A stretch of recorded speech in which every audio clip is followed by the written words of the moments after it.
okubagiza eri family n'emikwano gya Tamale eggwanga lyonna okutwalizawo.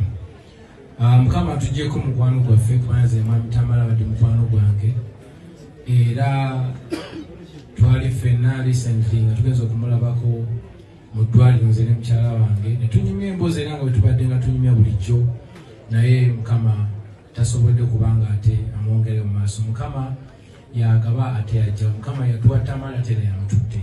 Yes, kino kirina kutuwa kyakuyiga nti buli omu gy'oli weekolere ekkubo weefunire emikwano egigenda okukubeererawo mu mbeera yonna. Nze tukyenyinza obagamba emikwano gyange ensi eno tugibaamu naye bingi nnyo ebibaamu wabula bw'oba osazeewo okugitwala ku sayidi yonna gy'ogitwalire making sure nti ojjamu ekikugasa.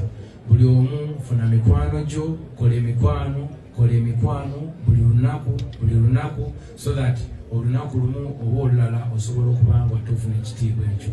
Banaye nze sijja kwogera bingi ku ebigambo byange biba bitono nga minisita bw'abagambye mukyala wange agenda balinayo kokasi kati male nsaba muzikirize mwerekereko naye nze ne famire yange tujja kuwaayo $1 million sobola okuyambako mu kuzika. Thank you so much.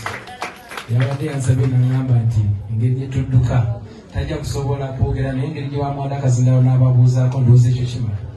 Kale nsaba muzikirize mwerekereko. Thank you.